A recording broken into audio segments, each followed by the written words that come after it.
மங்களம் அருளும் மயிலாப்பூர் கோலவிழி அம்மன். இன்று நமது வரலாற்று பதிவுகள் வழங்கும் அம்மனின் ஆடி ஸ்பெஷல். வாருங்கள் நிகழ்ச்சிக்குள் செல்வோம். மயிலாப்பூரில் இருக்கும் கோலவிழி அம்மனை பற்றி தெரிந்து கொள்வோம். கோலவிழி அம்மன் கோவில் கபாலீஸ்வரர் ஆலயத்திற்கு இணையான தொன்மை சிறப்பு வாய்ந்தது.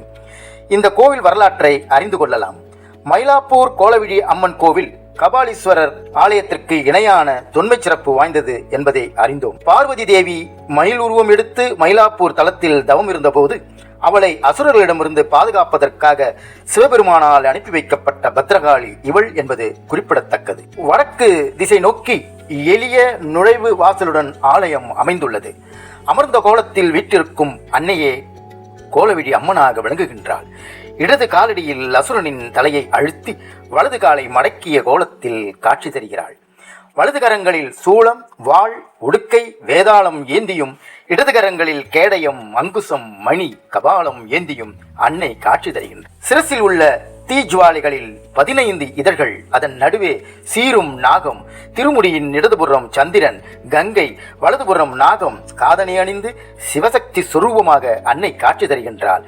இவளது இயற்பெயர் பத்ரகாளி என்பதாகும். எனவே இந்த ஆலயத்தை பத்ரகாளி அம்மன் ஆலயம் என்றும் சொல்வார்கள். பத்ர என்பதற்கு மங்களம் என்றொரு பொருள் உண்டு. தன்னை நாடி வருவோருக்கு மங்களங்களை அள்ளித் தருபவளாக திகழ்வதால் இத்தல அம்மன் பத்ரகாளியாகவும் விளங்குகின்றாள். அன்னையின் சிறப்பே அவளின் கோல விழிகள்தான். வைத்தக்கண் வாங்காமல் பார்க்க தூண்டும் கருணை அருளும் நாயகி கோலவிழி அம்மன் என்றால் அது மிகையல்ல. மயிலை குருஜி இந்த ஆலயத்தை புனரமைப்பதில் பெரும் பங்கு வகித்தவர். இவர் விநாயகரை வேறு இடத்தில் மாற்றி அமைக்க செய்த முயற்சிகள் மட்டும் பயனளிக்கவில்லையாம். இறைவிக்கு முன் கல்லாலான சிறிய தேவி பிரதிஷ்டை செய்யப்பட்டுள்ளார். அபிஷேகம் எல்லாம் இந்த தேவிக்கே நடைபெறுகின்றன. பெரிய திருவுருவு கொண்ட தேவிக்கு பச்சரிசி மாவில் விதவிதமான நிறங்களை கலந்து மாவுக்காப்பு சாற்றினால் தீரா கடன்கள் தீர்ந்து விடுவதாக ஐதீகம். இதை தவிர மஞ்சள் காப்பு, சந்தனக்காப்பு, குங்குமக்காப்பு, முத்தங்கி என நாளொரு மேனியும் பொழுதொரு அலங்காரமாக அன்னை அருளும் ஆலயம் இது. 1000 ஆண்டுகளுக்கு மேலான ஆலயம் என்பதை கோலவிழி அம்மனின் உற்சவ திருவுருவை ஆய்வு செய்த போது கண்டறிந்திருக்கிறார்கள்.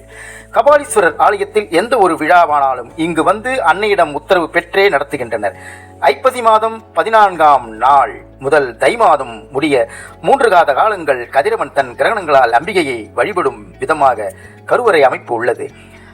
நாகதோஷத்தால் பாதிக்கப்பட்டவர்கள், ராகதசை நடப்பவர்களுக்கு இது பரிகாரத்தலமாக உள்ளது.